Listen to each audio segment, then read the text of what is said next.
দরুদ ও সালাম বর্ষিত হোক আখিরি নবী, নবিকুল শিরোমণি, ইমামুল আম্বিয়া, নবী মুহাম্মদুর রাসূলুল্লাহ সাল্লাল্লাহু আলাইহি সাল্লামের উপর। আল্লাহুম্মা আমিন, আল্লাহুম্মা সাল্লি আলাইহি, আল্লাহুম্মা বারিক আলাইহি। বিভিন্ন ফুলে বিভিন্ন সেন্ট আছে। আপনাদের এখানে একটা দুটা করে তিনটে বক্তা চলে গেল, আমি চতুর্থ নম্বরে আছি। সবাই তো আর এক হবে না, সবারই মিজাজ তো এক হবে না, সবাই আমার মতো না হতে পারে, আমি সবারই মতো না হতে পারি। এক একটা বক্তা যেমন আমাকে কোনোদিন, আজ প্রথম বলছি, 23 বছরের বক্তব্য আজ প্রথম বলছি, আমার এই মাইকের স্ট্যান্ডটা খালি বাঁ দিকে করে দেন, বাইন করতে পারবো না, আমার ডান দিকে থাকবেই, এটা আমার জন্মগত অভ্যাস। যদি খালি স্ট্যান্ডটা বাম দিকে করে দেন, বলে 1 ঘন্টা চালান, ওই 10 মিনিট পারবো না, আল্লাহর কসম 10 মিনিট পারবো না, মিজাজ খারাপ হয়ে যাবে। যে কোনো স্টেজে উঠবো দেখবেন আমার ডান দিকে স্ট্যান্ড আছে, এটা অভ্যাস। এইভাবে আমি মানসিকতাটা তৈরি করেছি, তবেই না এই জায়গায় পৌঁছেছি। আজকের জালসাটা খুব ভালো লাগছে। বলো দুঃখের বিষয়, একটা বক্তার নাম করছি আপনাদের সামনে, মৌলানা আব্দুল আউয়াল, হলদিবাড়ি, লোহাপুরে শিক্ষক, একটা যোগ্য সম্পূর্ণ আলিম, যোগ্য সম্পূর্ণ আলিম, কিতাবি জ্ঞান আছে, আমাদের তো কিতাবের জ্ঞান নেই। যে বইটা দেবেন সেই বইটাও সুন্দর করে ছাত্রকে পড়িয়ে দিতে পারবে, কিন্তু ওকে যে জালসায় নিয়ে যায়, আদায় ডিউটি দেয় 9টা থেকে 11টা পর্যন্ত, অমুক 2 টাকা দিল আল্লাহকে জান্নাত দাও, অমুক 3 টাকা দিল আল্লাহকে পার করে দাও। এত বড় যোগ্য আলেমটাকে পাবলিক সমাজ অপব্যবহার করে, কাজে লাগায় না। আফসোস যে ওর কাছ থেকে দুটো যদি হাদিস শুনতো। আজকেও হানজালা আমার অনেক ছোট, আমি ওর বড়। যখন ইসলামপুরে পড়তাম ও আমার জুনিয়র, আমি সিনিয়র। তো খুব খুশি হলাম, মনিরামপুরের আগে একটা প্রোগ্রামে এসেছিলাম, তাও ভালো লেগেছিল। মনিরামপুর ইলামি লোক শোনে, শোনে, বোঝে।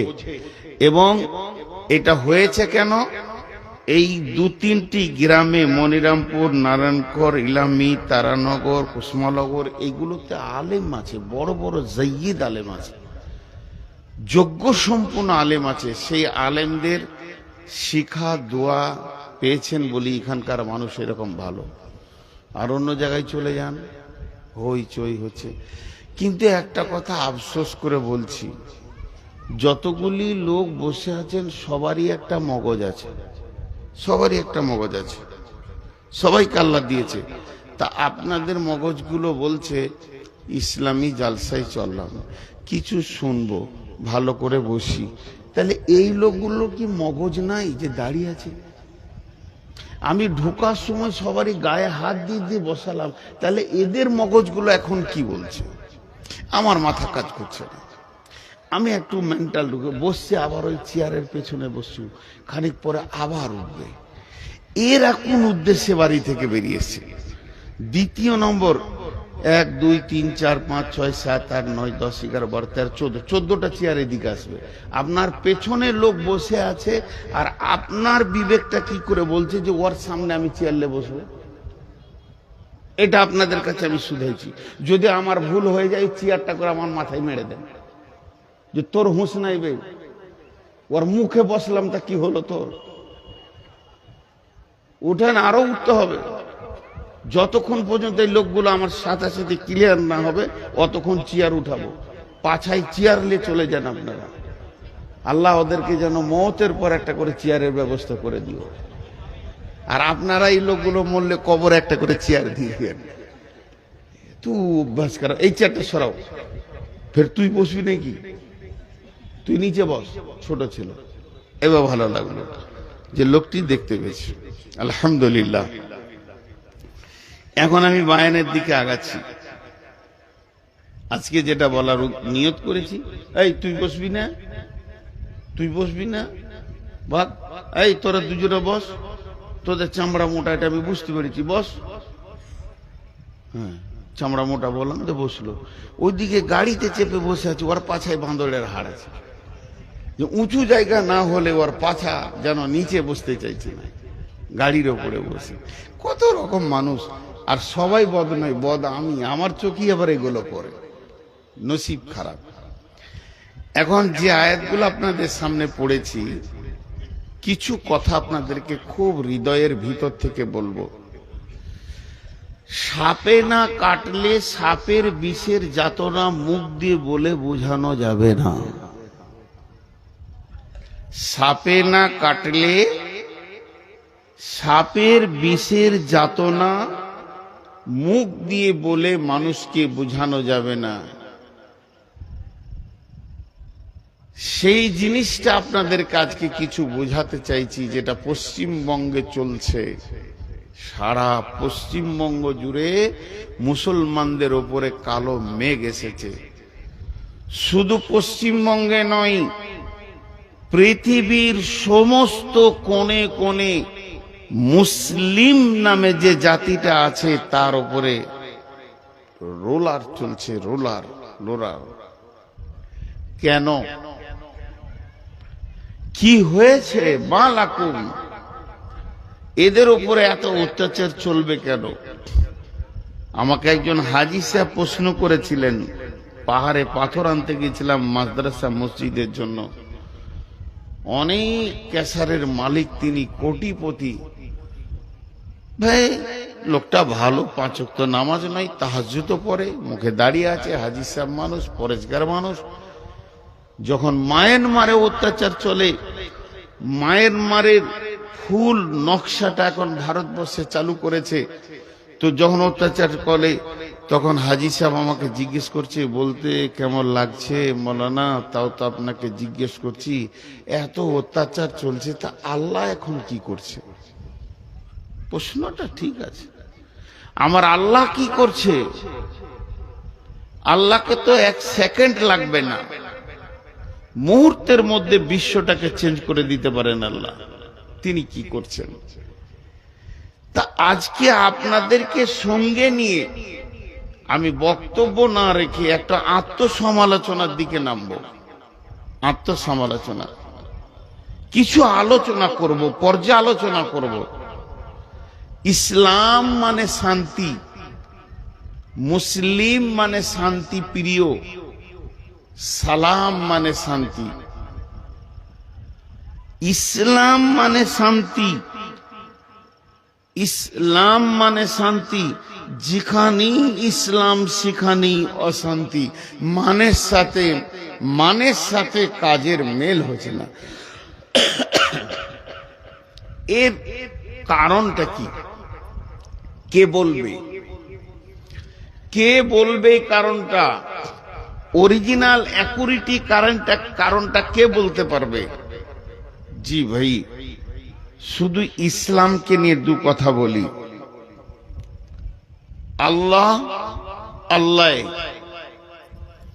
আল্লাহর পরিচয় আমাদের কাছে আছে। আল্লাহু আহাদ, আল্লাহু সামাদ, লাম ইয়ালিদ ওয়া লাম ইউলাদ ওয়া লাম ইয়াকুল লাহু কুফুয়ান আহাদ। হু আল্লাহু আহাদ।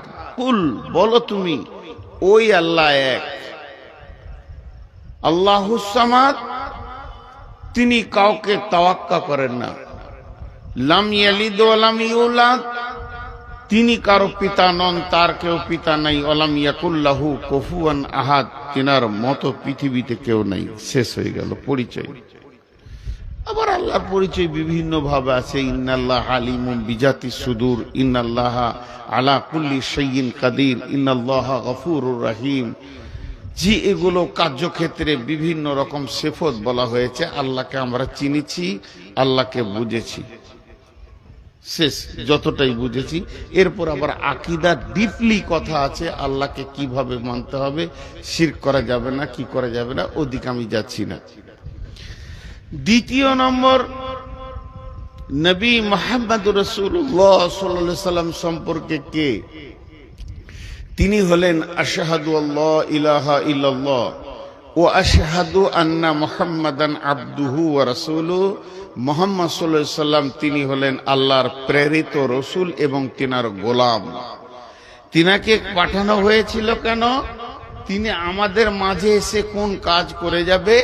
লাকাদ কানা লাকুম ফি রাসূলিল্লাহি উসওয়াতুন হাসানা, তোমাদের জন্য আমি উত্তম নমুনা স্যাম্পল আইডিয়াল করে পাঠালাম আমার নবী মুহাম্মদ সাল্লাল্লাহু আলাইহি সাল্লামকে। অতএব তোমরা যদি আল্লাহকে পেতে চাও তো নবী মুহাম্মদ সাল্লাল্লাহু আলাইহি সাল্লামের মতো হয়ে যাও।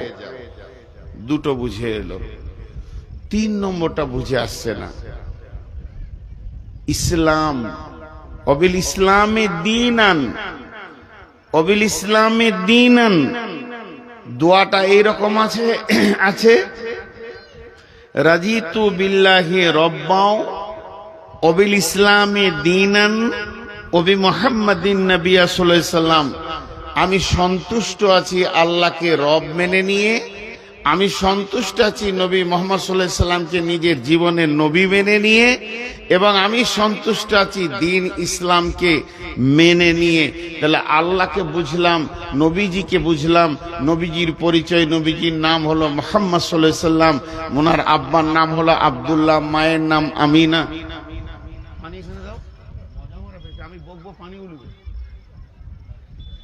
এত পেশ লাগছে কেন? চুপ করে বসে থেকে দাও, ওকে পানির 4টা বোতল দিয়ে দাও, ঢুক ঢুক করে খালি পানি খাবে, এটা তো পানি নাই, ও যা আছে খাবে। এর আবার দাঁড়ালো কেন? বস, আমি সুগারের রুগী, 390 সুগার, আর সুগারের রুগীদের দুটো জিনিস কন্ট্রোল থাকে না, আগে বলে দিছি। বহুত চেষ্টা করি তাও কন্ট্রোল থাকে না। আপনারা তো জানেন নজরুল আপনাদের মইদুল আমার জামাই, ওকেও বকে দিছি, এই বকাবকিটা কন্ট্রোল থাকে না। আমি কোনো কথা বলছি, বেটি এসে বলছে আব্বা এটা তো তোমার দোষ, ভুল বলছো, ধাবড়ে দেবো তোকে ফের। তো জামাই বলছে আপনারই তো দোষ, তোমার আবার মন যেছে নাকি? ও সরে যেছে। সুগারের রুগীর মিজাজ কন্ট্রোল থাকে না, পায়ে ধরে ক্ষমা চেয়ে নিচ্ছি, এটা আমাকে মাফ করে দেন। আর সুগারের রুগীর পেচ্ছাপ কন্ট্রোল থাকে না, ও যদি একবার নিয়ত করে যে আমাকে পেচ্ছাপ লেগেছে খালি মনে মনে, তোর কাপড়ে পেশাব হবেই। এটা আল্লাহ দিয়েছে আমার রোগ। আপনারা আমার জন্য দোয়া করবেন যেন আমি ইমানি হালাতে মরতে পারি। শেফা আল্লাহ যদি দেন তো দেন, রোগ থাকলে আমি খুশি আছি।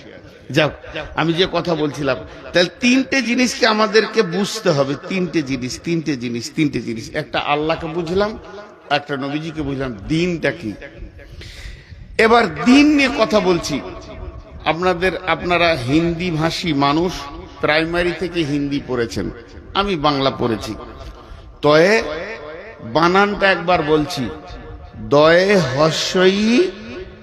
দয়ে হস্যই দন্তন দ্বীন, একটা বানান বললাম। দ্বিতীয়টা বলছি দয়ে বয়ে দীর্ঘি, এই দিক থেকে মারবে, দন্তন দ্বীন। দুটো দিনের তর্জমা আলাদা। এবার আল্লাহ তাহলে এটা কোন দিন বলছে? আল্লাহ কোন দিন বলছেন? দয়ে বয়ে দীর্ঘই না দয়ে হস্যই? আল্লাহর ভাষা যেদিক থেকে নেবেন কাজে লাগবে, কোনো দিক থেকে বাদ যাবে না। আল্লাহর নামটা দেখেন, যেদিক থেকে ধরবেন কাজে লাগবে, বিকৃতি হবে না। আল্লাহর নামটা যেদিক থেকে যেমন করে উল্টা পাল্টি ধরবেন তো আল্লাহর নামের কোন রকম কেউ বিকৃতি করতে পারবে না। তাহলে দয়ে হস্যই দন্তন দ্বীন, দিন মানে হলো এইটা রাত, কালকে পূব দিকে সূর্য উঠবে, পশ্চিম দিকে ডুববে, ওই সূর্য উঠা থেকে ডুবা পর্যন্ত এটাকে বলা হচ্ছে দিন, আলো। আর এটা এখন রাত চলছে, সূর্য ডুবে গেছে, সূর্য ওঠা পর্যন্ত রাত। ইন্নাদ দীনা ইনদাল্লাহিল ইসলাম, ইন্নাদ দীনা ইনদাল্লাহিল ইসলাম, আল্লাহর কাছে মনোনীত দিন হচ্ছে ইসলাম। যদি দয় হস্যই দন্তন দিন লেন, দিনের আলো যদি এইটাকে তর্জমা করেন তো ইয়ার ব্যাখ্যা কেমন হবে? দিন যখন চলে আসে তখন রাস্তাঘাট আমরা চোখে দেখতে পাই, আর রাত যখন চলে আসে আমরা সব জিনিস দেখতে পাই না। তার দিন যখন চলে আসে, ওটা আমার মা, ওটা আমার খালা, ওটা আমার বিটি, ওটা আমার বিবি, ওটা আমার নানি, এটা আমার আমার আব্বা, এটা আমার ভাই, এটা আমার বন্ধু, সব পরিষ্কার, রাস্তা পরিষ্কার, বাইক চালাবো তো খালটা দেখতে পাবো, এর নাম হলো দিন। আর রাত, রাত মানে মা গেল না খালা গেল, চাদর পরে বুঝতে পারলাম না, বেটিটা গেল মনে হচ্ছে না বোনটা গেল, এটা ভাই না বন্ধু। আর রাতে এখান থেকে গোঁধাইপুর যাবো, আমাবস্যার রাত, লাইট নাই, আর সাইকেল চালিয়ে 40 বার খালে খালি খড়াক খড়াক করে পড়লাম। রাত মানে কিছু দেখা যায় না। এই তর্জমা যদি নেন তাহলে দিন মানে দাঁড়াবে যার কাছে দিন আছে তার কাছে হালাল হারাম পরিষ্কার আছে, এটা হালাল না এটা হারাম ও দেখতে পেয়েছে। আর যার কাছে দিন নাই জানতে হবে ও আঁধারে আছে, তখনই জুয়া খেলবে, তখনই মদ খাবে, তখনই নামাজ পড়বে, ফের তখনই কোথা টক্কর লাগিয়ে দেবে, লুচ্চা লাফাঙ্গারি করে বেড়াবে। তার মানে বোঝা যাবে এর কাছে দিন নাই, এর কাছে দিন আছে। এই হারাম থেকে নিজেকে বাঁচাচ্ছে, তার মানে এর ভিতরে আলো ঢুকেছে, এর ভিতরে আলো ঢুকেনি। একটা তর্জমা সারলাম।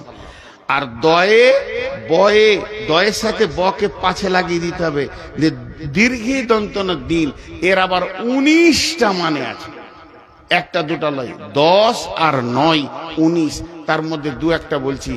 দিন মানে অনুগত্য, দিন মানে প্রভুত্ব, দিন মানে শাসন বিচার, দিন মানে রাষ্ট্র শাসন, দিন মানে চলাফেরা, দিন মানে বোঝ, দিন মানে সমাজ, দিন মানে রুলস, দিন মানে প্রসিডিওর, দিন মানে আপনার কিরা আইন, আইন চলাফেরার আইন, সবগুলো আপনি দেখেন মিলিয়ে এলেন। দিন কার? আল্লাহর। আইন চলবে কার? আল্লাহর। দিন কার? আল্লাহর। দিন দিয়েছে কে? আল্লাহ। হুকুম চলবে কার? আল্লাহর। শাসন চলবে কার? আল্লাহর। আল্লাহ ছাড়া কারো শাসনে চলা যাবে না, এর মানে হলো দিন। এর নাম রাখা হলো ইসলাম। এতক্ষণ বলছিলাম দিন, এটা বেটা ছেলে, এটা মেয়ে ছেলে, নামটা এতক্ষণ বলিনি। এর নাম খাদিজা, ওর নাম আব্দুস সবুর, বেটা ছেলে দিয়েছিল। দিন এতক্ষণ বললাম, কিন্তু আমাদের দিনের নাম হলো ইসলাম। ইসলাম, ইসলাম, ইসলাম মানে শান্তি, কিন্তু হয়ে গেছে অশান্তি। কেনে গো কেনে? এই কেন তো 1 মিনিট বার করি। 10 জন বুদ্ধিজীবী বসেছে ঝাড়খণ্ডে, মনিরামপুর, ইলামি, তারানগর মিলে, এরা বুদ্ধি করে এরকম একটা সভা করে গোটা ঝাড়খণ্ডের ব্রেনিয়ান বুদ্ধিমান উচ্চ যোগ্য 10টা মুসলিম ছেলেকে এনে হাজির করেছে, যারা গোটা ঝাড়খণ্ডের মধ্যে দামি ব্রেনিয়ান। ওদেরকে একটা টেবিল করে দিয়ে গোল করে বসিয়ে দিয়েছে, ওদের কাছে একটা প্রশ্ন ছুড়ে দিয়েছে যে আজকে মুসলমানরা কেন মার খেয়েছে, এটা খুঁজে বের করো। তোমরা এইটা খুঁজে বের করো। তুমি বিদেশ থেকে ইঞ্জিনিয়ারিং পড়াশোনা করে এসছো, তুমি আমেরিকা থেকে ডাক্তারি পড়াশোনা করে এসছো, তুমি না মুসলিম সন্তান? তুমি বিদেশ থেকে আন্তর্জাতিক ব্যারিস্টার হয়েছো, তুমি বিদেশ থেকে হাকিমি শিখে এসছো, তুমি বিদেশ থেকে সব থেকে বড় পণ্ডিত হয়েছো, তুমি প্রিন্সিপাল হয়েছো, তুমি প্রফেসর হয়েছো। তোমাদেরকে গোটা ঝাড়খণ্ড ছেঁকে চুনাও করে 10টাকে এনেছি, শুধু এই সমস্যাটাকে খুঁজে বের করে দিতে হবে, আর এর সমাধান কি সেটাও বের করে দিতে হবে। 10 জন বসেছে, ওদের পাশে কেউ যাচ্ছে না। 10 ঘন্টা টাইম দেওয়া হচ্ছে, পানি দেওয়া হচ্ছে, খাবার দেওয়া হচ্ছে। বের করো, বের করো। এই রোগটা আগে যতক্ষণ না বের করতে পারবে ততক্ষণ পর্যন্ত এর শেফার ওষুধ খুঁজে পাওয়া যাবে না। আপনি আপনার গ্রামের ডাক্তারের কাছে যান, 50টা গুলি দিয়ে দেবে ট্যাবলেট, যেটা হোক একটা কাজে লেগে যায়। যদি পাস করার ডাক্তার কাছে যান, বুঝে সুঝে 2-5টা 10টা লিখবে। কিন্তু ব্যাঙ্গালোরের ডাক্তার কাছে যান, ওদের কাছে মানুষ কেন যায়? ওদের কাছে মানুষ গেলেই ওষুধ লিখবে না, আগে 1 দিন 2 দিন চেক আপ করবে, খালি চেক আপ। আমি একবার গেছি, 4 দিন খালি বডি চেক আপ করছে, ওষুধ লিখছে না। বলছে আরো 1 দিন থাকো, আর 1 দিন রহিয়ে। এই করতে করতে 4 দিন 5 দিন পর গোটা বডিটা খুঁজে বার করে আমার রোগ বার করে তারপরে প্রেসক্রিপশন লিখলো।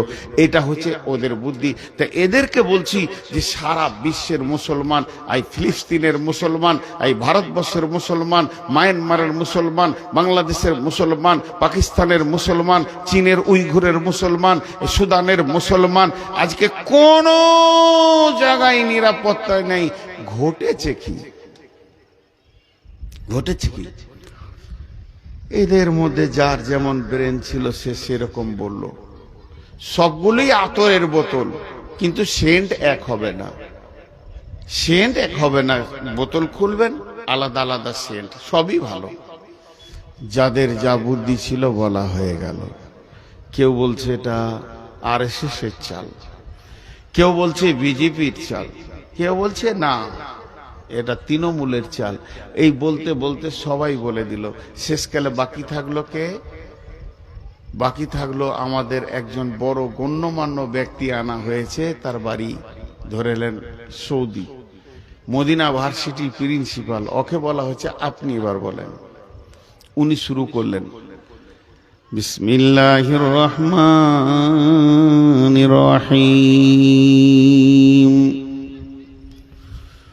কুল ইন কানা আবাউকুম ওয়া আবনাউকুম وإخوانكم وأزواجكم وعشيرتكم وأموال اقترفتموها وتجارة تخشون كسادها ومساكن ترضونها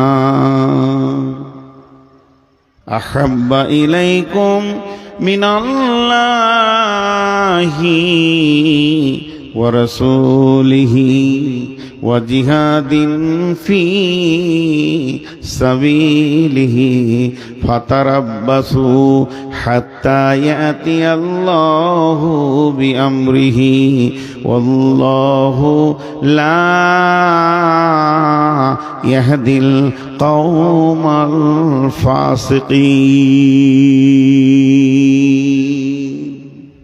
উনি ফয়সালা দিয়েছেন। ফয়সালাটা কি? যতগুলো মানুষ বসে আছেন মনে মনে একটা দাঁড়ি নিয়েছেন, তারাজু মনে রাখেন, দাড়িটা হাতে নিতে হবে না, দিয়ে হাত দিয়ে দাড়িটা ধরেন। আমি যেমন মনে মনে করতে বলছি এরকম করেন। দাড়িটা হাত দিয়ে ধরেন। দাড়ির দুটা পাল্লা আছে, একদিকে ডান দিকে একটা আছে, বাম দিকে একটা আছে।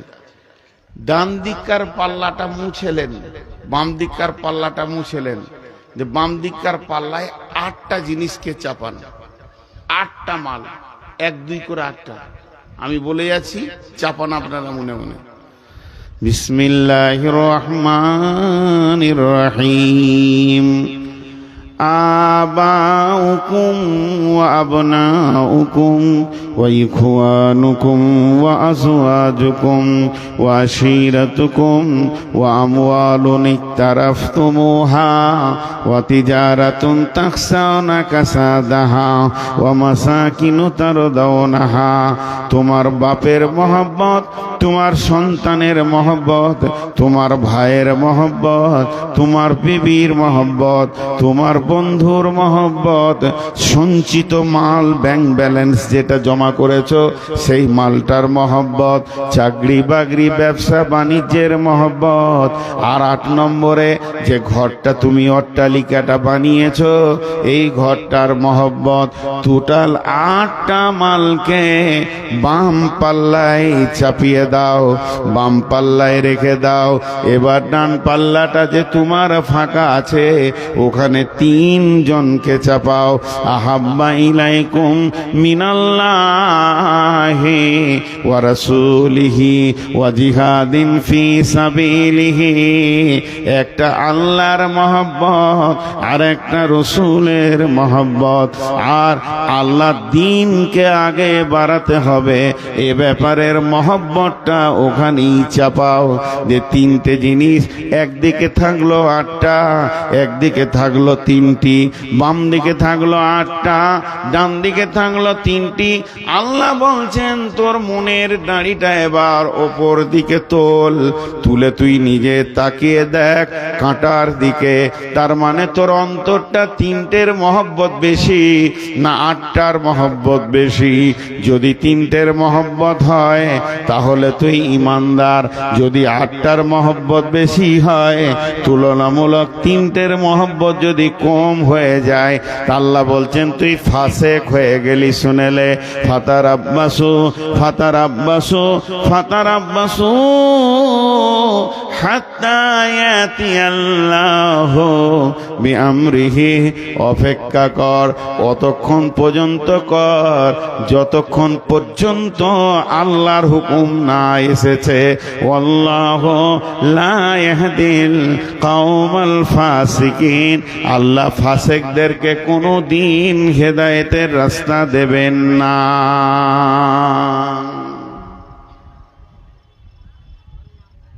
পানি খাবেন নাকি? আর খায়? মনে মনে রাগ হচ্ছে। একটা কথা বলি, ইলামি তারানগর এই এলাকা আর ইসলামপুর এলাকা, এটাকে আমি জালসার জায়গা মনে হয় না, নিজের এলাকা মনে হয়। এখানে যেগুলো মুলবি রয়েছে ছোট ছোট, আমরা যখন পড়ি তখন ওরা ছোট ছেলে, কাউকে চিনতে পারছি কাউকে পারছি না, কেউ ফের গাল দিয়ে দিচ্ছে পেছন থেকে, কত অহংকার বে। কিন্তু আমি অনেক টেনশনে আছি, আল্লাহর কাছে দোয়া করে উঠেছি যে আজকে আল্লাহ বায়ান করাবে কিনা। তার মানে আমার টেনশনটা আপনাদেরকে বলে দিই, আপনারা দোয়া করবেন। আমার ফ্যামিলিতে 2জনকে ভোটার থেকে বাতিল করে দিয়েছে, হাইকোর্ট যেতে হবে। এটা হাসির কথা নাই। এখন তো শুয়ে শুয়ে হাইকোর্টের সঙ্গে যোগাযোগ করছিলাম, কলকাতায় 3-4 জায়গায় ফোন করলাম, খুব টেনশন। এই কথাগুলো আপনাদের কাছে আসবে সেই বিষয় ধরেছি। তো আমরা 8টা জিনিসের মহব্বত এত বেশি করি, আমাদের কাছে 3টে জিনিসের মহব্বত নেই, খালি মুখে আছে। আল্লাহকে ভালোবাসো না? বাসি। ওকে যদি জিজ্ঞেস করা হয় আল্লাহকে ভালোবাসেন, বলে হ্যাঁ বাসি। গত 3 দিন আগে আমি জলসা করতে করতে বলছি যে বুকে হাত দিয়ে 100% ইমানদার হাত তুলে বলেন যে আমি এতটা পরেজগার, আমার উপরে আল্লাহ এখন রাজি আছে। কে বলতে পারবে? আমি 100% নিজের উপরে বিশ্বাস আছে আমার, যে আমার আল্লাহ আমার উপরে নারাজ নাই। একজন হাত তুলে দিল, তো দেখছি ও দাড়ি নেই। তোর মতো ফাঁসে কি করে হাত তুললে? আমি এত বড় দাড়ি রেখে হাত তুলতে পারছি না। তর্কে জিতা বড় আসান। আমি এনাকে বলছি পানি দেন, পানি দেন বলেছি, আমার হাতে খালি গিলাসটা ধরিয়ে দিয়েছি। দেখেন তর্ক কাকে বলে। তখন আমি বললাম যে পানি চাইলাম, তো তুমি গিলাস দিলে কেন? ও তখন বলছে দেখেন পানি রয়েছে যে গ্লাসের ভিতরে আছে, জি কোণে একটা ফোঁটা লেগে আছে। কি হবে এটা? কোন কাজে লাগবে?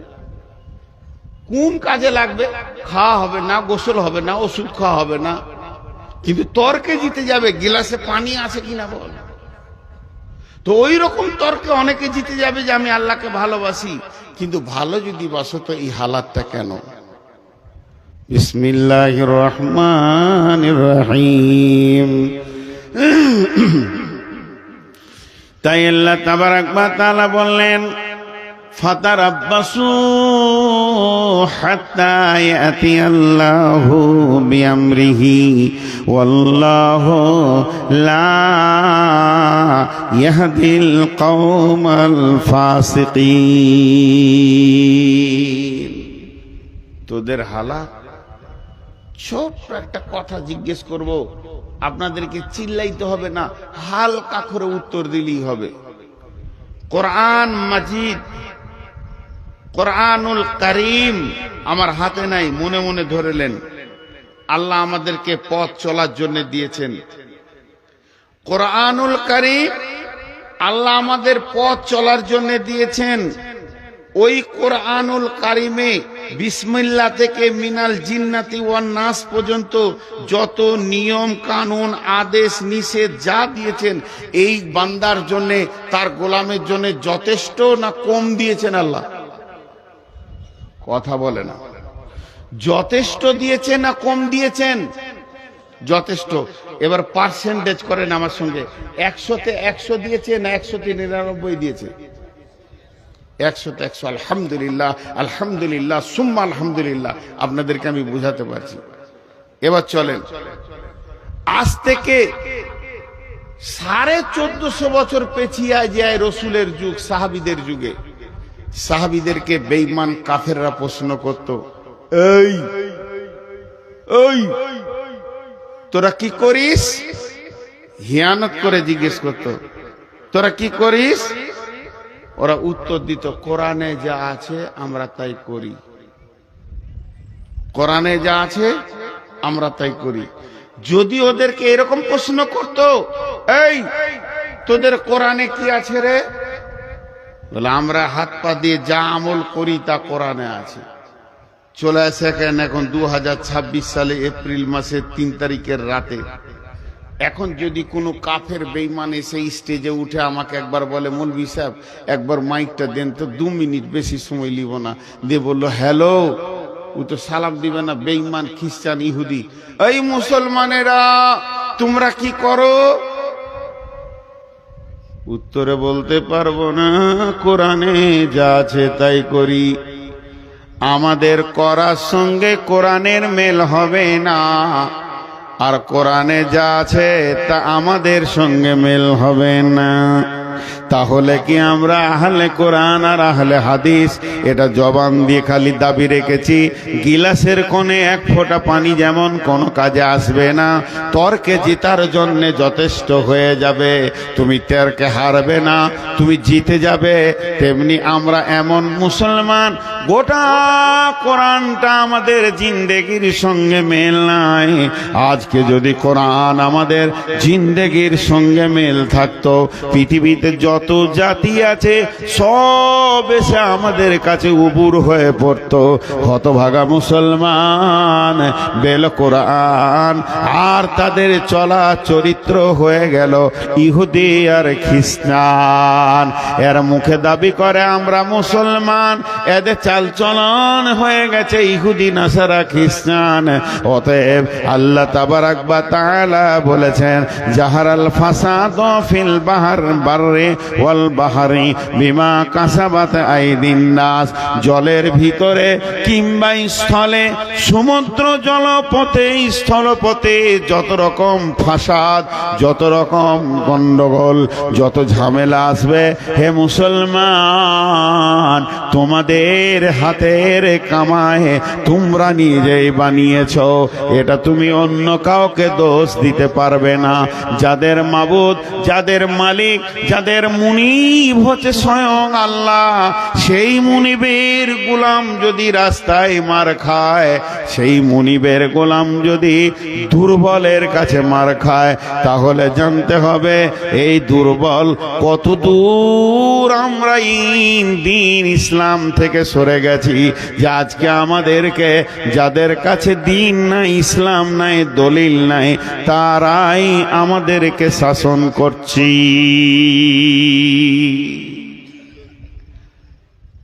জি, একটা স্বপ্নের কথা বলবো। বিশ্বনবী ফজরের নামাজ পড়ে মুক্তাদিদের দিকে ঘুরে বসে জিকির আজকার করতেন। কোন দিন বলতেন, কেউ স্বপ্ন দেখেছো? স্বপ্ন দেখেছো তো বলো, স্বপ্নের মানেটা আমি করব। কোন দিন নবীজি নিজে স্বপ্ন দেখতেন, যে বলতেন আমি এই জিনিস রাত্রিতে দেখলাম। কোন দিন আবার সাহাবীরা স্বপ্ন দেখলে মসজিদে সালাম ফিরা হয়ে গেলে উঠে দাঁড়িয়ে বলতেন, ইয়া রাসূলুল্লাহ, আজকে রাত্রিতে আমি ঘুমে একটা বড় স্বপ্ন দেখেছি, স্বপ্নটা আপনাকে বলছি, এই স্বপ্নটা তর্জমাটা করে দেন। অনেকক্ষণ থেকে ডিস্টার্ব করছে। এইটা হতো। বিশ্বনবী ফজরের সালাতে সালাম ফিরলেন, আর মুক্তাদিদের দিকে মুখ করে বসেছেন। এমন সময় একজন সাহাবী উঠে দাঁড়ালেন আর বললেন, ইয়া রাসূলুল্লাহ, ইয়া হাবিবাল্লাহ, দয়ার নবী গো, আজকে রাত্রিতে আমি স্বপ্ন দেখলাম। আমি স্বপ্নটা আপনাকে বলছি, স্বপ্নের মানেটা আপনি আমাকে বুঝিয়ে দেন। সাহাবীটা যখন কাছে আসতে লাগলো, বাকি সাহাবীরা ঘেরে বসে গেলেন। হযরতে আবু বকর নবীজির পাশে বসলেন, মুক্তাদিদের দিকে মুখ করে। ওই লোক বলতে শুরু করলেন, ইয়া রাসূলুল্লাহ, আমি স্বপ্নের ভিতরে দেখছি একটা বিরাট কালো মেঘ, ঘন মেঘ আমার মাথার ওপরে। মনে হচ্ছে যেন এখনই বৃষ্টি শুরু হবে, কিন্তু দেখলাম ঠিক কিছুক্ষণ পরে বৃষ্টি শুরু হয়ে গেল।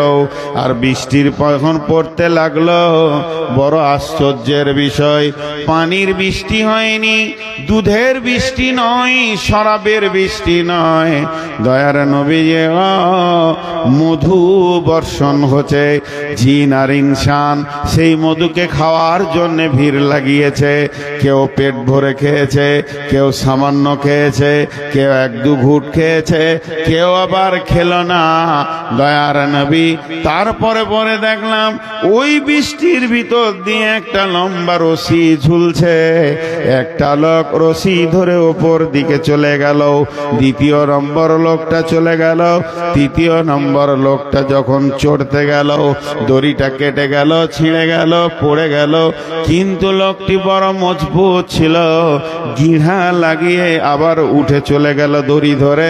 নবীজি গো, আমার ঘুম ভেঙে গেল। আবু বকর বসে আছেন রসুলের পাশে। তা আবু বকর কি করছে, যে স্বপ্ন দেখেছে ওর মুখের দিকে একবার দেখছে, রসুলের মুখের দিকে একবার দেখছে, আবার ওর দিকে দেখছে, আবার এদিকে দেখছে। আল্লাহ নবী বলছে, আবু বকর তুমি কেন এমন করছো? বলছে, হুজুর ও স্বপ্নে কি দেখেছে এই মানেটা আমি করে দিতে পারবো। আমি আজকের স্বপ্নের মানেটা বলে দিতে পারবো, কিন্তু আপনি যদি পারমিশন দেন, ভুল হলে তো আপনি আছেন। নবীজি বলেন, আবু বকর তুমি বলো। মুসলমান কান করে শুনেন। আবু বকর বলছেন, ভাই প্রথম নম্বরে তুমি দেখেছো কালো মেঘ, ওটা মেঘ নয়, দিন ইসলামের সুশীতল ছায়া।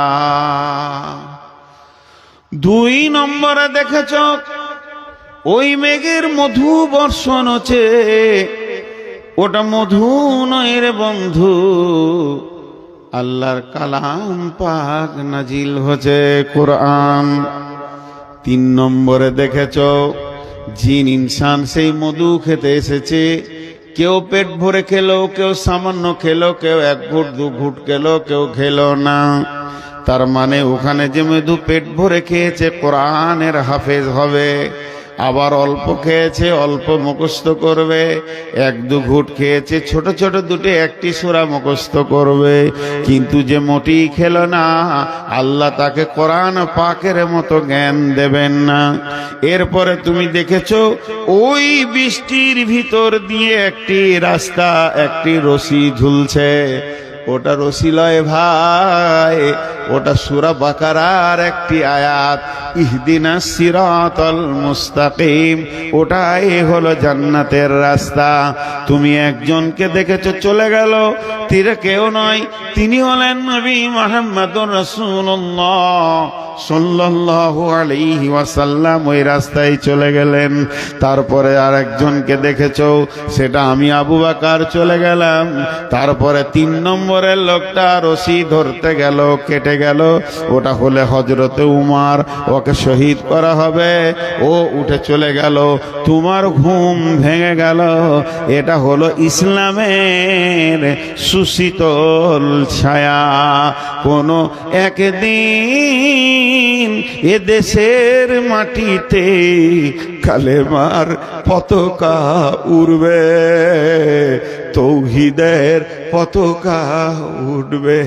সেদিন মুসলমান দুঃখ বেদনা ভুলে হাসিতে দুলবে, হাসি আর খুশিতে দুলবে।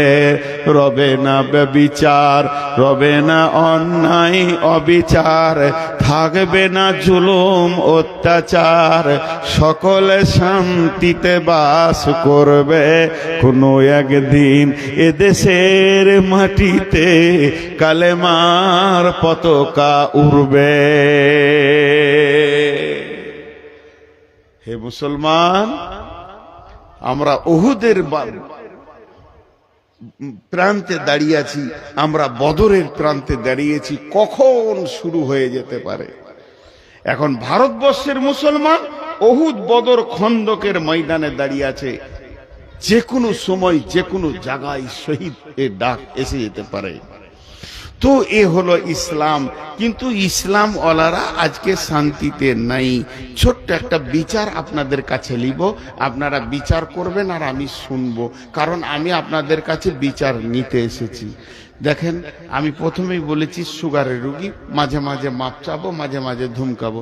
যারা মোবাইলে রেকর্ড করছেন আর পেছনের আলোটা জ্বলছে, ভাই ওটা বন্ধ করেন, আইনে রেকর্ড করতে হবে না, বসে যান, মন দিয়ে শোনেন, এটি কাজে লাগবে।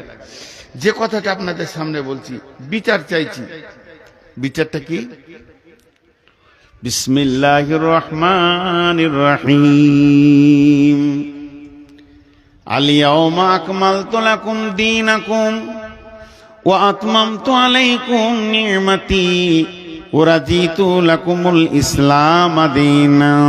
আরেকবার বলছি, আল-ইয়াওমা আকমালতু লাকুম দীনাকুম ওয়া আতমামতু আলাইকুম নি'মাতি ওয়া রাদিতু লাকুমুল ইসলাম দীনা।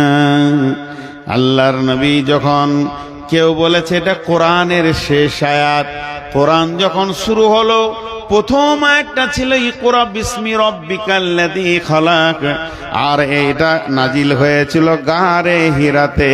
কোন বিরাগী মন উদাসী হীরা গুহার মাঝে, কার বিরহে চোখের পানি ঝরাই সকাল সাঁঝে। ছাড়লো বাড়ি কিসের আশায়, বাঁধলো বাসা হীরা গুহায়, কার বিরহে আকুল আশা অন্তরে তার বাজে। কোন বিরাগী মন উদাসী হীরা গুহার মাঝে, কি সাধনায় মগ্ন হলো, কারবা প্রেমে মন মজিল। কি সাধনায় মগ্ন হলো, কারবা প্রেমে মন মজিল, কারবা প্রেমে আকুল আশা অন্তরে তার বাজে। কোন বিরাগী মন উদাসী হীরা গুহার মাঝে। কিসের লোভে কিসের তরে, ছাড়লো বাড়ি কিসের তরে, বাঁধলো বাসা হীরা গুহায়। ছাড়লো বাড়ি কিসের আশায়, বাঁধলো বাসা হীরা গুহায়, কার বিরহে আকুল আশা অন্তরে তার বাজে। কোন বিরাগী মন উদাসী হীরা গুহার মাঝে। প্রভু তারে করলো বরণ সারা জাহান মাঝে। মন গুন বিরাগী মন উদাসী হীরা গুহার মাঝে। হঠাৎ হলো জানাজানি, ওই চেয়ারটা দেন তাই পাশে, আর কোরআন শরীফটা দেন, আমি অনেকক্ষণ থেকে খুঁজছি। হঠাৎ হলো জানাজানি, হঠাৎ হলো জানাজানি, কানাকানি আসলো প্রিয়র অসীম বাণী। আধার ধারা ওজল হলো কোরআন নূরের তাজে। কোন বিরাগী মন উদাসী হীরা গুহার মাঝে। সূর্য যত আলো না করতে পারে, সূর্য আমেরিকাকে আলো করেছে, কিন্তু এখন ভারতকে আঁধার রেখে দিয়েছে। যত বড়ই সূর্য হোক না কেন, একসাথে পৃথিবীকে আলো করতে পারবে না। আমার আল্লাহর কালাম পাক সারা বিশ্বকে আলো করে দিয়েছে। পায়খানার ভিতরেও দলিল দিয়ে দিয়েছে, বিবির সঙ্গে কম্বলের ভিতরে গোপনে থাকবে সে দলিল বলে দিয়েছে। আলো এমন একটা জায়গায় নাই যে ইসলামের আলো পৌঁছায়নি, আর দিনের আলো সব জায়গায় পৌঁছে যাবে। কারণ সূর্যের আলো সব জায়গায় না পৌঁছাতে পারে, কিন্তু কোরআনের আলো সব জায়গায় পৌঁছে যাবে। তাই একটা কথা বললেন, কিসের বোঝা বহন্তরে, গড়ল তারে যত্ন করে, কার বিরহে আকুল আশা অন্তরে তার বাজে, কোন বিরাগী মন উদাসী হীরা গুহার মাঝে। শুরু হলো ইকরা দিয়ে, এবার ইকরা দিয়ে শুরু হলো গাছটা উঠতে উঠতে আয়াত চলতে চলতে চলতে চলতে চলতে চলতে শেষ আয়াত নাজিল হচ্ছে আরাফাতের ময়দানে। এটা গারে হিরাতে নয়, তবে এইটা মতান্তর আছে। কেউ বলেছে এই আয়াতের পর আরো কয়েকটা আয়াত নাজিল হয়েছিল, তবে একদল বলেছে না এটা শেষ আয়াত। আর জিবরাইল আমিন এসে আরাফাতের ময়দানে জাবালে রহমতের কাছে বিশ্বনবী যখন উটের ওপরে রয়েছেন, এমন সময় জিবরাইল এসে বললেন, আলিয়াউমা আকমালতু লাকুম দীনাকুম ওয়া আতমামতু আলাইকুম নি'মাতি ওয়া রাদিতু লাকুমুল ইসলাম দীনা। এমন একটা দিন, আজকে দিনটা এমন একটা দিন, আরাফাতের দিন, আজকে বিশ্ব মানবকে মাফ করার দিন, আজকে হজের আরাফাতের দিন। হে আমার সাহাবীরা শুনে নাও, আজকে কোরআনকে কমপ্লিট করে দেয়া হলো। আল্লাহ বলছেন আমি দিনকে কমপ্লিট করে দিলাম, আমার যে নিয়ামতটা তোদেরকে দেওয়ার কথা ছিল পরিপূর্ণ দিয়ে দিলাম, এবং আমি দিন ইসলামের ওপরে রাজি হয়ে গেলাম।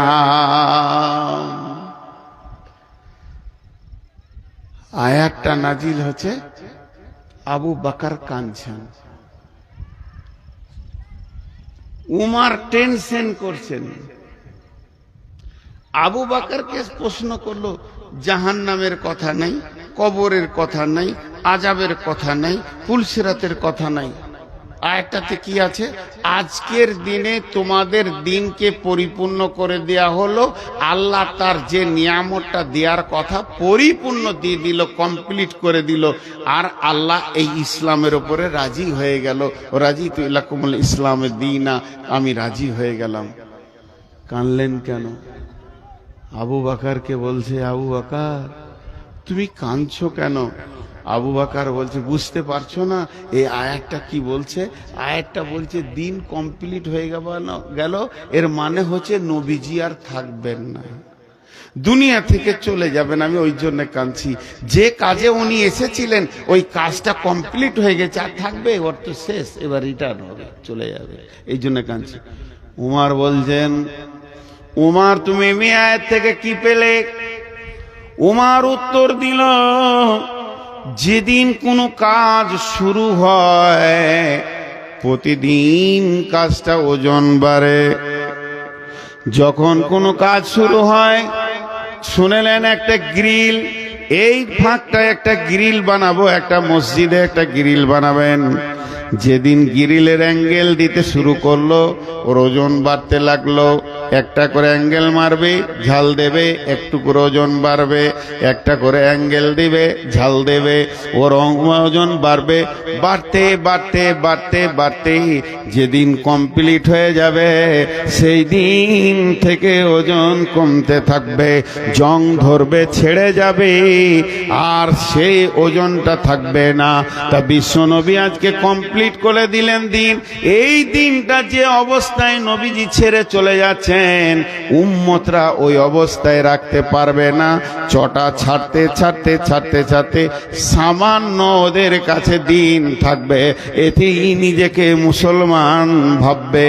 অথচ কত আমল, কত ইমান, কত আকীদা সব মুসলমানের কাছ থেকে চলে যাবে। এই গ্রিলে জং ধরতে ধরতে সামান্য দুটি অ্যাঙ্গেলে গিয়ে টিকবে, মুসলমান আসল দিনকে আর রাখতে পারবে না।